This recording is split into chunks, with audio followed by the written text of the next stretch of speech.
여러분, 저는 오늘 여러분께 아주 솔직한 이야기 하나를 드리고 싶습니다. 살다 보면 어느 날 문득 이런 생각이 드는 순간이 찾아옵니다. 50이 넘고 60이 넘고 70에 가까워지면서 어느 고요한 아침에 가만히 앉아 있다가 가슴 한켠이 텅 비어 있다는 것을 느끼게 되는 그런 순간 말입니다. 저도 그랬습니다. 여러분도 아마 한 번쯤은 그 순간을 지나오셨을 겁니다. 한평생 누구보다 성실하게 살아왔습니다. 자식을 위해, 가족을 위해, 부모님을 위해, 직장을 위해, 사회적 체면을 위해, 남들의 시선을 위해 살았습니다. 그런데 어느 날 거울 앞에 서서 저 자신을 가만히 들여다보니 낯선 사람 하나가 저를 바라보고 있더란 말입니다. 주름이 깊어진 얼굴, 휘어진 머리카락, 조금은 지쳐 보이는 눈빛. 그 사람이 분명히 저인데 어쩐지 제가 아닌 것 같은 그런 느낌이 들었습니다. 여러분, 이런 경험이 여러분께도 있으신지요? 아침에 눈을 떴는데 슬프지도 기쁘지도 않고 그저 가슴 한복판이 비어있는 그런 느낌. 저는 그것을 허전함이라고 부릅니다. 딱히 설명할 말이 없어서 허전함이라고 부르지만 사실 그것은 우리 인생 전체를 돌아보게 만드는 아주 깊은 신호입니다. 자녀들은 이미 다 자라서 각자의 삶을 살아가고 있습니다.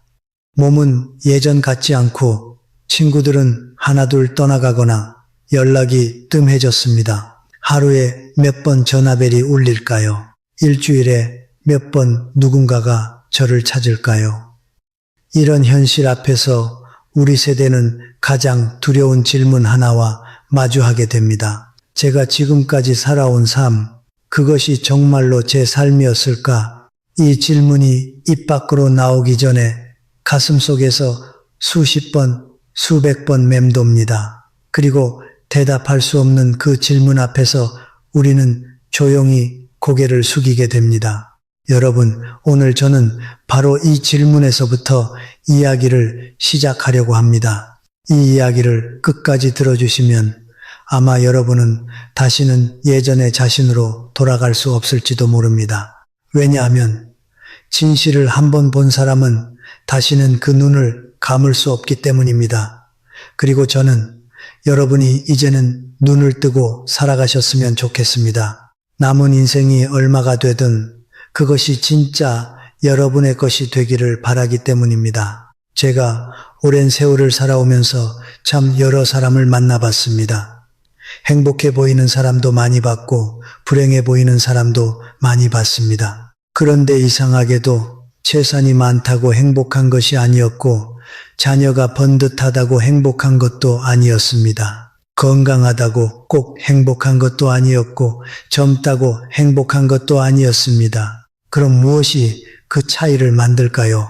제가 오래 지켜본 끝에 내린 결론은 이렇습니다. 사람의 진짜 모습은 아침에 드러난다는 것입니다. 젊을 때는 괜찮습니다. 아침에 일어나면 바쁘니까요. 출근을 해야 하고 아이들을 챙겨야 하고 할 일이 산더미 같으니 내면을 들여다볼 틈이 없습니다. 그래서 젊은 시절에는 누구나 비슷비슷해 보입니다. 모두가 바쁘고 모두가 뛰어다니고 모두가 쫓기듯이 살아갑니다. 그런데 나이가 들면 다릅니다. 은퇴를 하고 자식들이 떠나고 하루의 리듬이 느려지면서 아침이라는 시간이 갑자기 굉장히 길어집니다. 할 일이 많던 시절에는 1시간이 눈 깜짝할 사이에 지나갔는데 이제는 그 1시간이 때로는 하루처럼 길게 느껴지기도 합니다. 그리고 바로 그 길어진 아침 앞에서 사람의 민낯이 드러납니다. 어떤 분은 눈을 뜨자마자 손이 먼저 휴대폰을 찾습니다. 왜 그럴까요? 비어있는 마음이 두려워서입니다. 텅 빈 아침을 감당할 자신이 없어서 누군가의 소식이라도 뉴스 한 줄이라도 보면서 그 빈 공간을 메우려는 것입니다. 저는 그 마음을 잘 압니다. 저라고 그런 시절이 없었겠습니까? 다만 그렇게 시작하는 하루가 깊어지면 깊어질수록 마음은 더 허전해진다는 것을 저는 오랜 시간 지나고 나서야 알았습니다. 또 어떤 분은 눈을 뜨자마자 한숨부터 내쉽니다. 오늘 하루를 뭘 하면서 보내야 할지 모르겠다는 한숨입니다. 살아야 할 이유가 아니라 살아내야 할 시간이 막막해서 나오는 한숨입니다. 여러분, 그 한숨을 저는 누구보다 잘 이해합니다. 저 역시 그런 시절이 있었기 때문입니다. 그런데 말입니다. 제가 만나뵌 어떤 어르신은 아침에 눈을 뜨시면 입가에 엷은 미소가 번진다고 하셨습니다. 거창한 이유가 있어서가 아니었습니다. 오늘 창밖을 보니 햇살이 좋더라. 오늘은 커피를 천천히 한 잔 마셔야겠다. 오늘은 그동안 못 읽었던 책의 한 장을 넘겨봐야겠다. 그 어르신의 아침에는 기대라는 것이 있었습니다. 작고 소박하지만 분명한 기대 말입니다. 여러분, 저는 그때 깨달았습니다. 아침에 눈을 뜨는 그 일뿐이 여러분 인생 전체의 축소판이라는 것을요. 그 일뿐 안에 여러분이 지금까지 살아온 방식이 다 담겨 있고 앞으로 살아갈 날들의 모습도 다 그려져 있습니다. 나이가 들어 행복한 사람과 불행한 사람의 차이는 재산이 아닙니다. 건강도 아닙니다. 자녀의 효도도 아닙니다. 오직 아침을 맞이하는 마음가짐 하나입니다. 그 마음가짐은 누가 가져다 주는 것이 아니라 오직 제가 저 자신에게 선물할 수 있는 것입니다. 여러분, 이제 조금 더 깊은 이야기를 드리고 싶습니다. 젊은 시절 우리는 세상이 우리를 알아주기를 바랐습니다. 열심히 공부해서 좋은 대학에 가고 싶었고, 좋은 직장에 들어가고 싶었고, 많은 사람에게 인정받고 싶었습니다. 결혼을 하고 아이를 낳고 나서도 그 마음은 사라지지 않았습니다. 이웃보다 조금 더 번듯한 집, 친구보다 조금 더 성공한 자녀, 남들이 한 번쯤 돌아봐주는 그런 인생, 그것을 위해 참 많이도 뛰었습니다. 그런데 여러분, 이 나이에 이르러서 제가 깨달은 것이 하나 있습니다. 세상이 알아주기를 바라는 동안은 절대로 편안해질 수가 없더라는 것입니다. 왜냐하면 세상은 변덕스럽기 때문입니다. 어제 박수를 보내던 사람이 오늘은 등을 돌리고 오늘 칭찬하는 사람이 내일은 비난을 합니다. 그 박수 소리와 비난 소리 사이에서 우리 마음은 매번 흔들리고 상처받습니다. 진짜 품격이 있는 분들은 세상의 인정을 구걸하지 않으시더라고요. 왜냐하면 이미 당신 스스로가 자신을 인정하고 계시기 때문입니다. 그분들은 누가 칭찬을 해도 과하게 기뻐하지 않으시고 누가 비판을 해도 쉽게 무너지지 않으십니다. 마음속에 무게중심이 단단히 잡혀 있기 때문입니다. 제가 만나뵌 어르신들 중에 참 인상 깊은 분들이 계셨습니다. 말수가 적고 웃음이 온화하고 어디에 앉아 계셔도 은은한 평온함이 퍼져나오는 그런 분들이었습니다. 그분들이 평생 순탄하게만 사셨을까요? 천만에요. 오히려 그분들 중 많은 분들이 가장 험한 시대를 통과하신 분들이셨습니다. 전쟁을 겪고 가난을 견디고 자식을 먼저 보내고 반려자를 잃고 병마와 싸우신 분들이었습니다. 그런데도 그분들에게서는 원망이 묻어나지 않았습니다. 왜일까요? 그분들은 그 모든 고통을 지나왔지만 그 고통을 마음 뒤편에 두고 오셨기 때문입니다. 짊어지고 다니지 않으시고 내려놓고 오셨기 때문입니다. 용서받기 위해서 내려놓은 것이 아니라 제가 살기 위해서 내려놓으신 것입니다. 반대로 저는 이런 분들도 많이 배웠습니다. 70이 넘었는데도 며느리 때문에 화를 내시고 사위 때문에 속상해 하시고 자녀가 전화를 덜 했다고 토라지시고 친구가 문병을 안 왔다고 서운해 하시는 분들, 그분들이 나쁜 분들이 아닙니다. 절대 아닙니다. 다만 그분들은 아직 자기 자신과 완전히 화해하지 못하신 것입니다. 그래서 끊임없이 밖에서 위로를 구하게 되는 것이지요. 여러분, 품격이라는 것이 무엇이라고 생각하십니까? 사람들이 흔히 생각하는 품격은 옷을 잘 차려입고 말을 점잖게 하고 예의를 갖추는 것입니다. 물론 그런 것도 품격의 일부입니다. 하지만 저는 진짜 품격은 그런 겉모습이 아니라 제가 저 자신을 함부로 대하지 않는 태도에서 나온다고 믿습니다. 저 자신을 함부로 대하지 않는다는 것이 무슨 말일까요? 쉽게 말씀드리자면 이런 것입니다. 아무도 보지 않는 곳에서도 제 삶을 소중히 여기는 것, 아무도 알아주지 않는 순간에도 제 마음을 존중하는 것, 외로운 아침에도 저 자신에게 따뜻한 차 한 잔을 건네주는 것, 그런 작고 조용한 태도가 모여서 품격이 되는 것입니다. 그리고 그 품격은 소란스러운 자리에서 나오지 않습니다. 고요한 아침, 혼자 있는 시간, 말 없는 순간, 바로 그 고요함 속에서 천천히 피어납니다. 그래서 저는 나이 들수록 혼자 있는 시간을 무서워하지 말라고 말씀드리고 싶습니다. 고요함은 적이 아니라 뒤늦게 찾아온 가장 귀한 친구입니다. 여러분, 이 이야기는 제가 가장 조심스럽게 드리고 싶은 이야기입니다. 왜냐하면 우리 세대에게 자식 이야기는 가장 깊고 가장 아픈 주제이기 때문입니다. 솔직히 말씀드리겠습니다.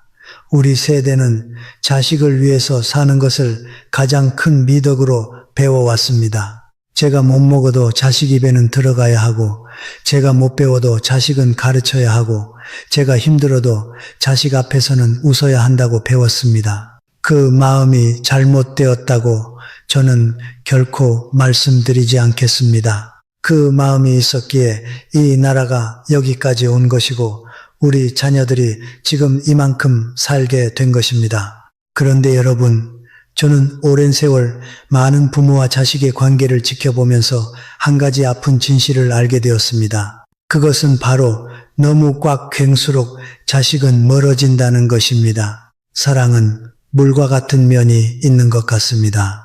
손바닥을 펴서 가만히 받치고 있으면 그 자리에 고여 있는데 움켜쥐려고 주먹을 주면 손가락 사이로 다 빠져나가 버립니다. 자식도 마찬가지입니다. 너무 깊이 희생하고 너무 많이 기대하고 너무 자주 간섭하면 자식은 그 무게를 감당하지 못하고 스스로 멀어지게 됩니다. 그리고 이 과정에서 아주 슬픈 일이 일어납니다. 부모는 자신이 희생한 만큼 자식이 보답해 주기를 기대하게 되고 자식은 부모의 희생 앞에서 감사보다는 부담을 먼저 느끼게 됩니다. 여러분, 부담이라는 감정은 사랑을 키우지 않습니다. 부담은 거리를 만들고 거리가 생기면 관계는 서서히 식어갑니다. 제가 참 많은 어르신들을 뵈면서 깨달은 것이 있습니다.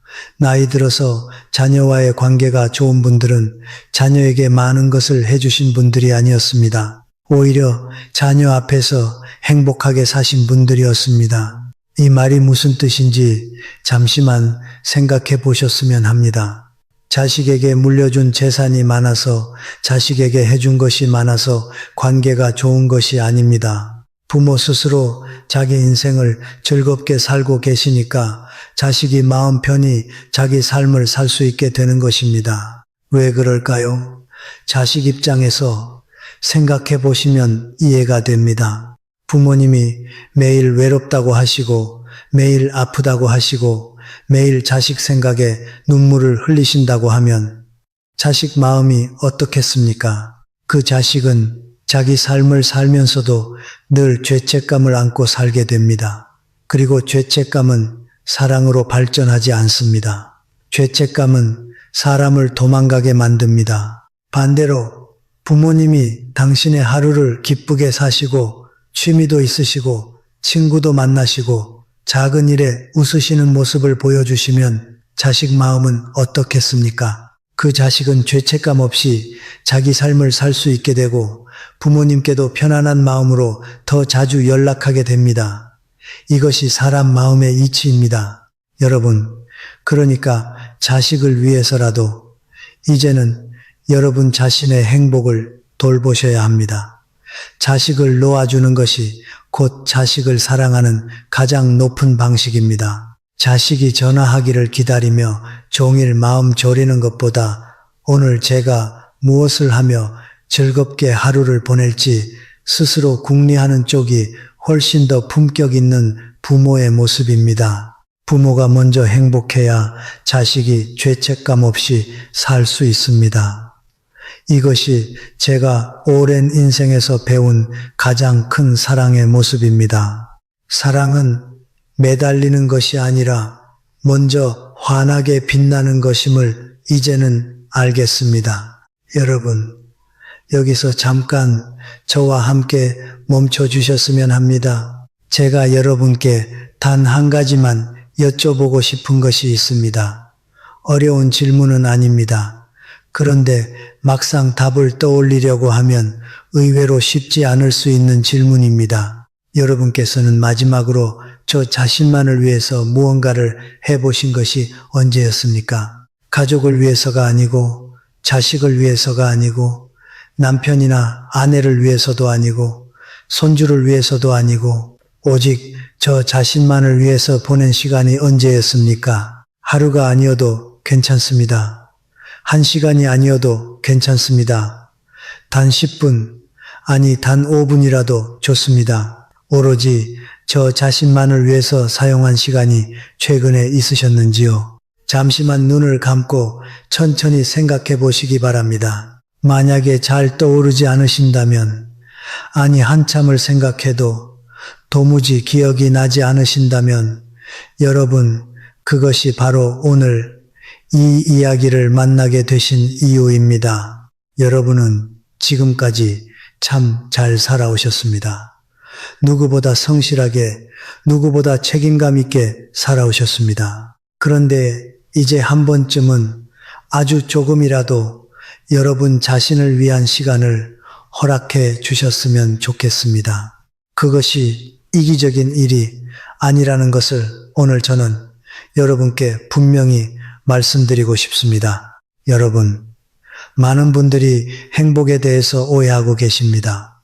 행복이란 아주 큰 일이 벌어져야 찾아온다고 믿고 계시는 것 같습니다. 자녀들이 명절에 다 모여서 집이 북적북적해야 행복하고, 어디 멀리 해외여행이라도 한번 다녀와야 행복하고, 생일에 근사한 선물을 받아야 행복하고, 손주들이 환하게 웃는 모습을 자주 봐야 행복하다고 생각하십니다. 물론 그런 순간들도 분명히 행복의 한 모습입니다.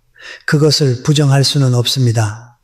그런데 여러분, 그런 순간들은 1년에 몇 번이나 찾아옵니까? 명절은 1년에 2번이고, 여행은 1년에 한두 번 가면 많이 가는 것이고, 손주 얼굴은 한 달에 한두 번 볼 수 있을까 말까입니다. 그렇다면 그 사이에 있는 360날 가까운 나머지 시간들은 다 불행한 날들이어야 할까요?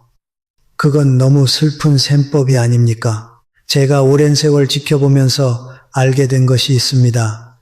진짜로 행복하게 나이 드시는 분들은 큰 사건을 기다리며 사시지 않더라는 것입니다. 그분들은 매일매일의 아주 작은 순간들 속에서 이미 행복을 찾아내고 계셨습니다. 아침에 혼자서 우려 마시는 차 한 잔의 향기, 창문을 열었을 때 들어오는 아침 공기, 밥을 지을 때 솥에서 올라오는 김, 옛날에 즐겨 듣던 노래가 라디오에서 흘러나올 때의 그 반가움, 오래된 책을 펼쳤을 때 종이에서 나는 그 은은한 냄새, 산책길에서 만난 이웃과 가볍게 나누는 안녕하세요 한마디, 해질녘 창가에 앉아 바라보는 붉은 노을, 잠자리에 들기 전 하루를 조용히 되새기는 그 1시간. 여러분, 이 모든 것이 다 행복의 재료입니다. 크고 화려한 것이 아니라 작고 조용한 것들이 진짜 행복을 만들어냅니다. 어떤 분들은 이렇게 말씀하실 수도 있습니다.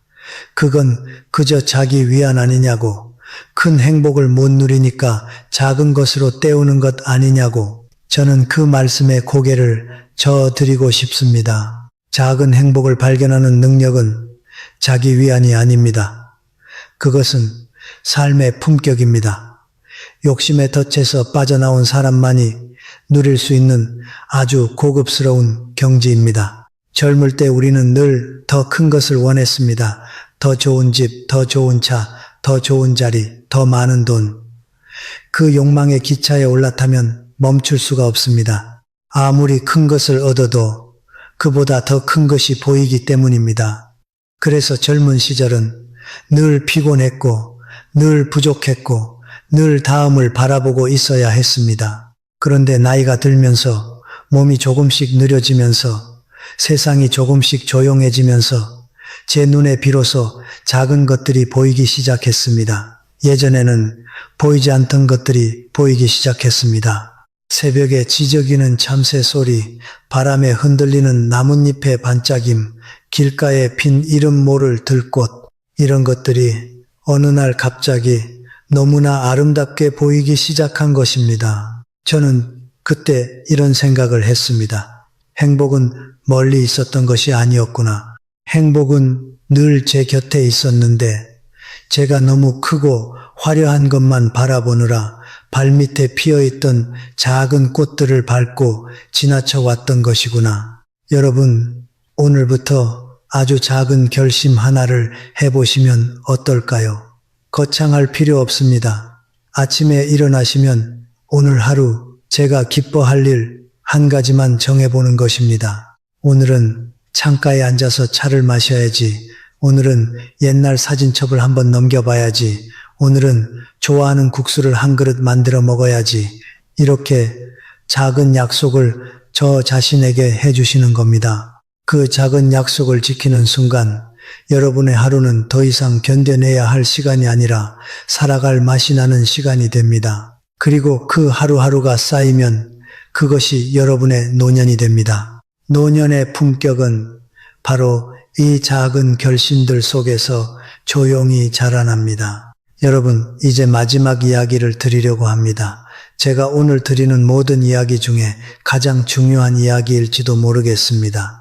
우리 세대의 삶을 한번 천천히 되돌아보겠습니다. 20언저리에는 부모님의 기대 때문에 살았습니다. 좋은 대학을 가야 부모님이 기뻐하시고, 좋은 직장을 잡아야 부모님이 자랑스러워하시고, 그분들 마음에 드는 사람과 결혼을 해야 부모님이 안심하셨습니다. 그래서 제가 진짜로 원하는 것이 무엇인지 묻지 않고 살았습니다.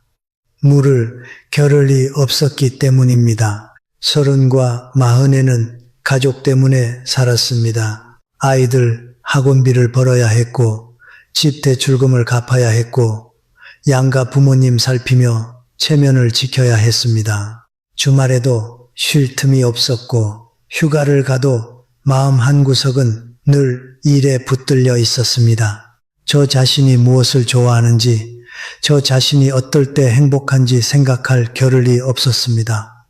그것은 사치처럼 느껴졌습니다.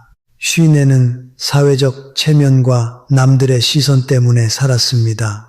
이 나이에 뭘 새로 시작하냐, 이 나이에는 이래야 한다, 저 나이에는 저래야 한다. 그렇게 남들이 정해놓은 틀 안에서 움직이다 보니 어느새 진짜 제가 어떤 사람인지도 흐릿해졌습니다. 여러분, 한 번이라도 이런 생각을 해보신 적 있으신가요? 저는 평생 다른 사람들의 삶을 대신 살아온 것 같다는 생각 말입니다. 그런데 말입니다. 바로 지금 여러분이 계신 이 자리에서 놀라운 전환이 일어날 수 있습니다. 자녀들은 이미 다 컸습니다. 부모님 중 많은 분들은 이미 세상을 떠나셨거나 더 이상 무엇을 기대하지 않으십니다.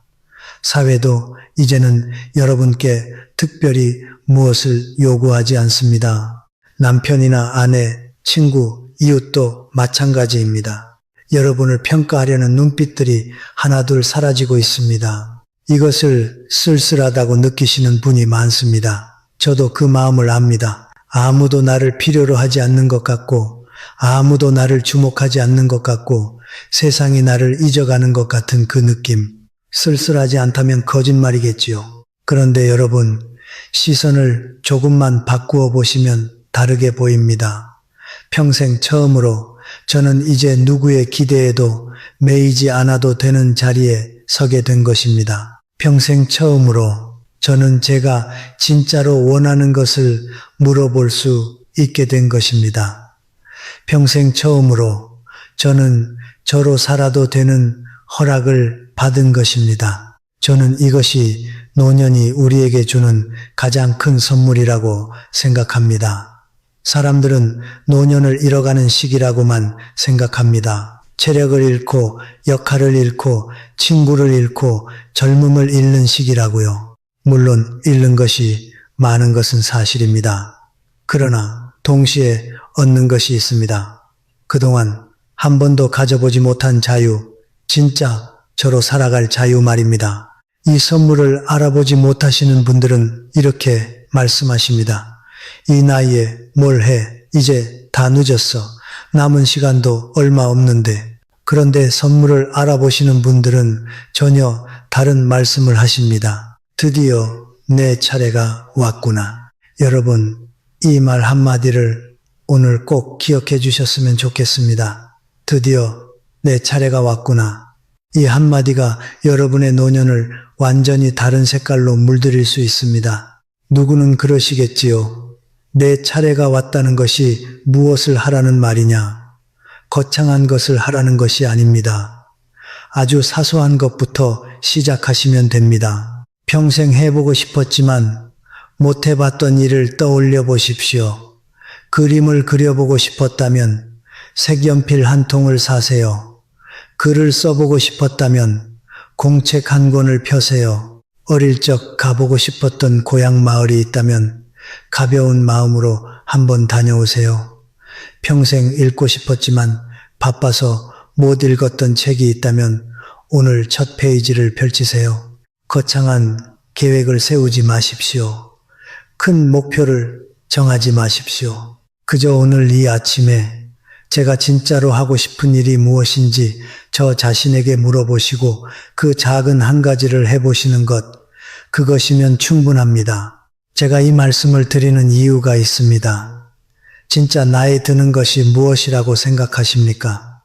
머리가 휘어지는 것이 진짜 늙음이 아닙니다. 주름이 깊어지는 것도 진짜 늙음이 아닙니다. 허리가 굽어지는 것도 진짜 늙음이 아닙니다. 진짜 늙음은 제가 더 이상 저 자신을 궁금해하지 않게 되는 것입니다. 오늘 내가 무엇을 원하는지, 지금 내 마음이 어떤 상태인지, 내가 무엇을 할 때 가장 살아있는지, 이런 질문들을 더 이상 제게 던지지 않게 되는 순간, 그때가 진짜 늙음이 시작되는 순간입니다. 반대로 아흔이 되고 100살이 되어도 저 자신에게 계속 질문을 던지는 사람은 여전히 청년입니다. 몸은 굽었어도 마음은 푸르고 발걸음은 느려도 눈빛은 빛이 납니다. 저는 그런 분들을 많이 배웠고 그분들을 뵐 때마다 사람의 나이는 세월이 아니라 호기심이 결정하는 것이구나 하는 것을 새삼 느낍니다.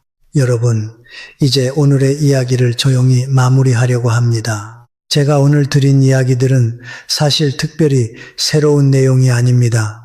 여러분께서도 이미 마음 깊은 곳에서 다 알고 계시던 이야기들입니다. 저는 그저 여러분이 바쁜 생활 속에서 잠시 덮어두고 계셨던 진실들을 다시 꺼내어 여러분 앞에 살며시 펼쳐드렸을 뿐입니다. 그런데 이상하게도 우리는 이미 알고 있는 진실도 누군가 옆에서 한번 조용히 말해주면 그제야 진짜로 알게 되는 것 같습니다. 혼자서 알고 있던 것은 알고 있어도 잊어버리기 쉽지만 누군가와 함께 다시 확인한 진실은 마음에 조금 더 오래 남습니다. 오늘 이 이야기가 여러분께 그런 순간이었다면 저에게는 참 기쁜 일입니다.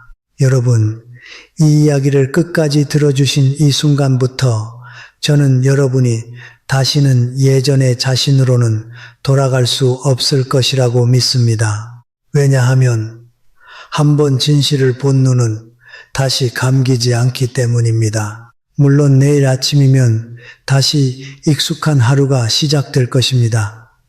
어제와 같은 부엌, 어제와 같은 창문, 어제와 같은 거울이 여러분을 맞이할 것입니다. 하지만 그 모든 것 앞에 선 여러분의 마음은 조금 달라져 있을 것입니다. 겉모습은 어제와 똑같아 보여도 마음속 어딘가에 작은 불씨 하나가 조용히 살아 있을 것입니다. 내일 아침에 눈을 뜨셨을 때 딱 한 가지만 기억해 주세요.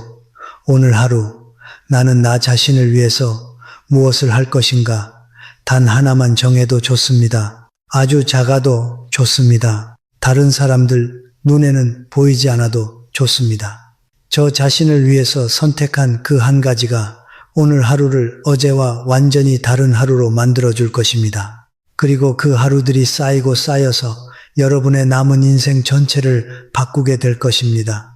여러분, 저는 오늘 이 이야기를 들으면서 참으로 감사한 마음이었습니다. 이 나이까지 살아오게 해주신 모든 인연들, 저를 단단하게 만들어준 모든 고통들, 저에게 미소를 가르쳐준 모든 기쁨들, 그 모든 것이 오늘 이 자리에서 여러분과 이야기를 나눌 수 있게 만들어 주었습니다. 여러분의 지나온 길도, 여러분의 오늘도, 여러분의 내일도 모두 귀합니다.